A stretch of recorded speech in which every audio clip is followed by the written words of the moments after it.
Part 2. Okay. I'm not going to say I did this, but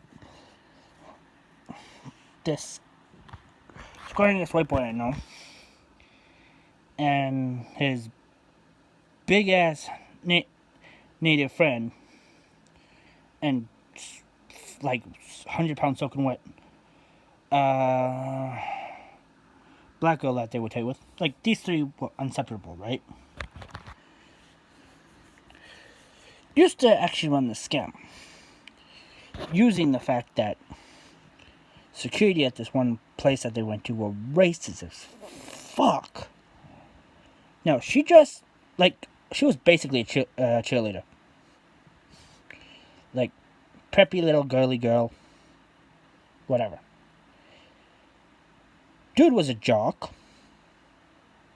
White boy was a juggalo. Long ass trench coat. Backpack all the time.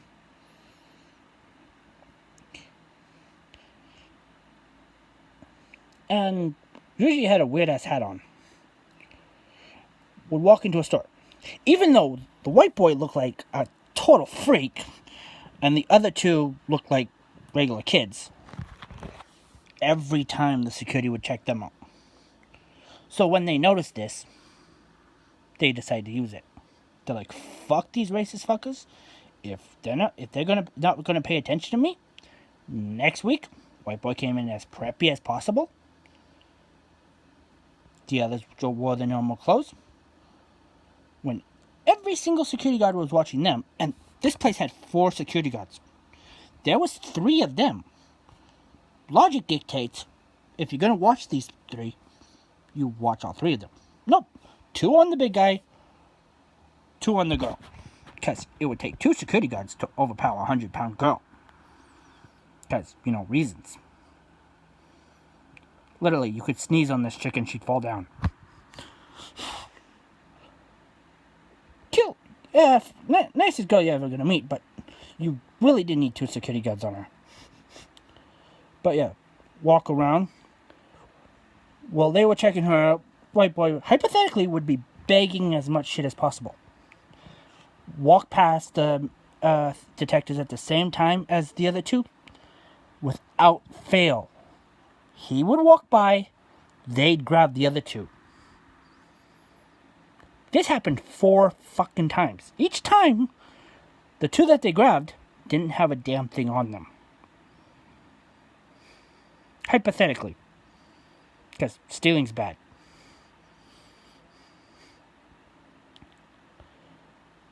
But yeah. 5th time, because they did this about 5 or 6 times. So anyway, the last time, they noticed that Suit was there.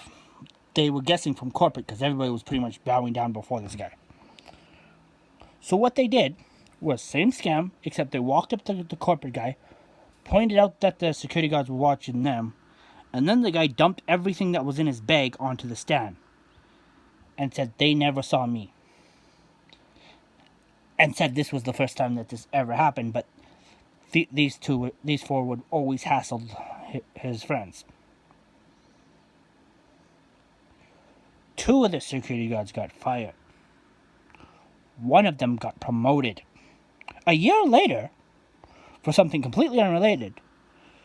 But after proving that all 4 of them were racist fucks that would let the place get robbed as long as it was done by a white boy.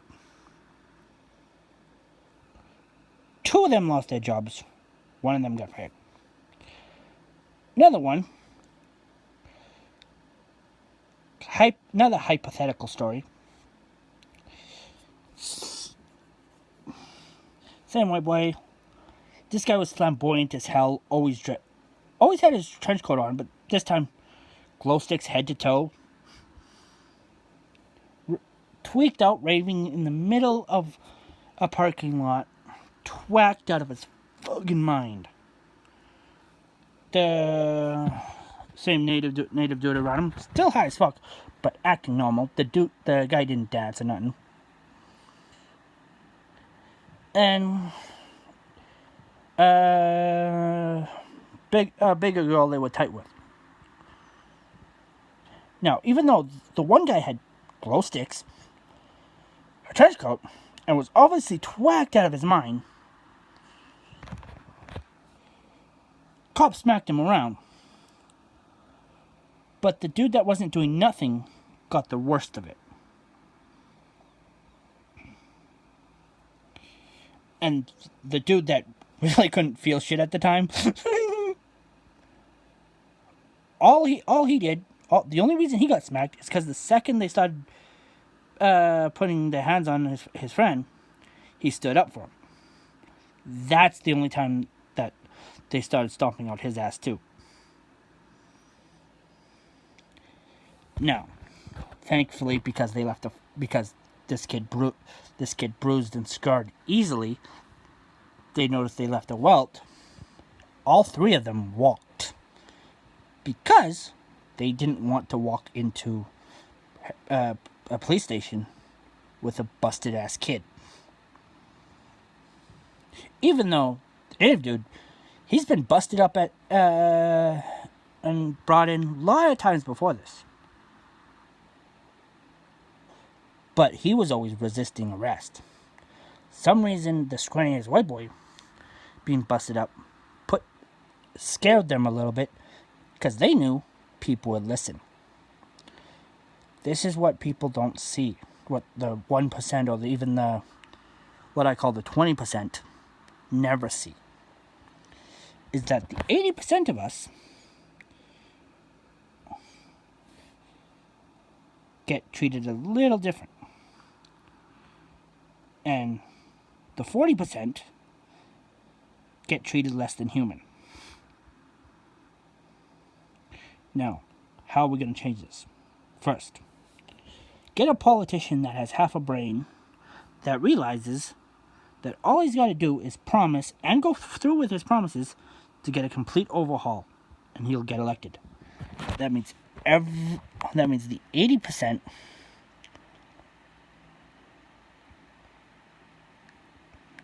The 80 or 60% of us that seen shit and knows this actually vote. Because really, we got the numbers. Second, the strikes don't stop until change. The looting does, but the strikes never do.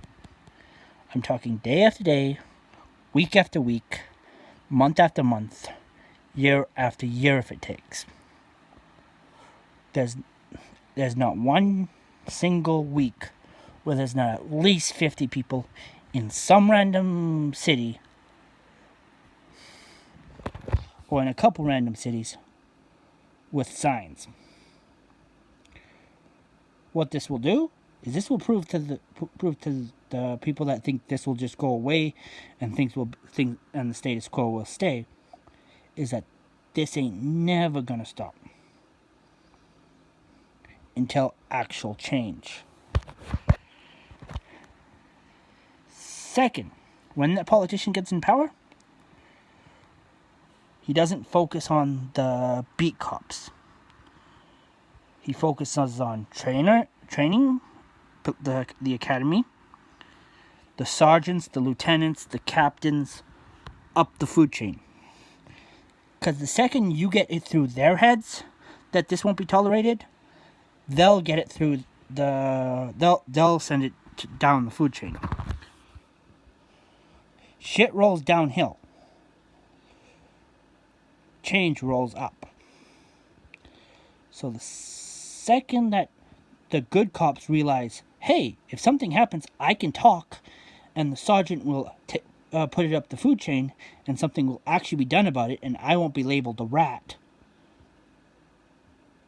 The more the good cops, which there are a lot, will rat out the bad cops. And the second thing is, when a cop gets more than 2 or 3 strikes on his record, that doesn't mean you just change departments. You fire his ass. Any other job, you get written up a handful of times, unless your daddy owns the company, you lose your job. Should be same thing with police. You get written up too many times, you're out.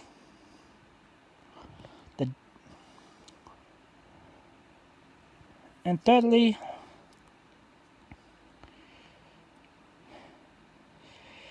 the whole thin blue line thing goes away.